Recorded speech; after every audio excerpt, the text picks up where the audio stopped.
चार दोस्त 12वीं पास करने के बाद एक होटल में छोटी सी पार्टी कर रहे होते हैं और बातों ही बातों में चारों डिसाइड करते हैं कि आज से 40 साल के बाद आज ही के दिन 1 जनवरी को हम फिर से यहीं मिलकर पार्टी करेंगे। और हाँ, जो सबसे आखिर में आएगा सबका बिल वही पे करेगा। होटल का वेटर भी ये सब देख रहा था। कहने लगा 40 साल बाद अगर मैं भी यहीं रहा तो आपकी ये पार्टी जरूर देखूंगा। ठीक 40 साल बाद पहला दोस्त होटल पहुंचता है तो देखता है वो होटल अब 5 स्टार बन चुका है। अब वहां पर सब कुछ बदल चुका है। तो एक शख्स उसे पहचान जाता है और कहता है सर बैठिए, मैं आपको पहचान गया, मैं वही वेटर हूं जो अब इस होटल का मालिक बन चुका हूं। वो कहता है क्या बात है। इतने में दूसरा दोस्त आ जाता है। दोनों की बातचीत शुरू होती है कि बिजनेस ग्रो कर गया, सब कुछ अच्छा चल रहा है। दोनों अपनी अपनी बातें शेयर कर ही रहे होते हैं कि तीसरा दोस्त भी पहुंच जाता है, लेकिन चौथा दोस्त अब भी नहीं आया।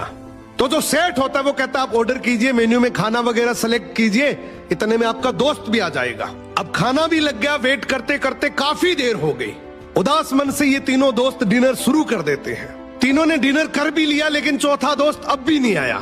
अब जब बिल देने की बारी आती है तो कहते हैं कि विकास तो शायद बहुत बड़ा आदमी बन गया, हम सबको इग्नोर कर रहा है, चलो हम ही बिल पे कर देते हैं।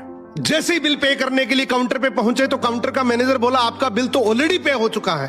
अब तीनों अपने चौथे दोस्त के ना आने की शिकायत करते करते होटल से बाहर निकले ही थे कि तभी एक सरकारी गाड़ी वहां आकर रुकती है।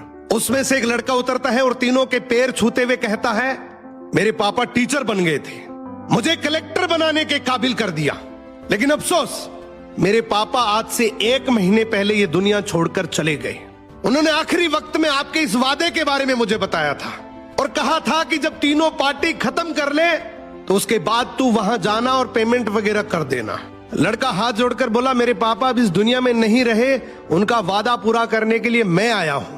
अब ये तीनों नम आंखों से रियलाइज करते हैं कि हम 40 साल बाद ही क्यों मिले, 40 दिन बाद क्यों नहीं मिले। स्वप्नों से हमेशा मिलते रहिए, इससे पहले कि कोई आपका अपना ये दुनिया छोड़कर चला जाए, क्योंकि आदमी सिर्फ एक पानी का बुलबुला है। अब ये रील टैग करो ऐसे दोस्त को जिससे आप काफी टाइम से नहीं मिले और अब उससे मिलना चाहते हो।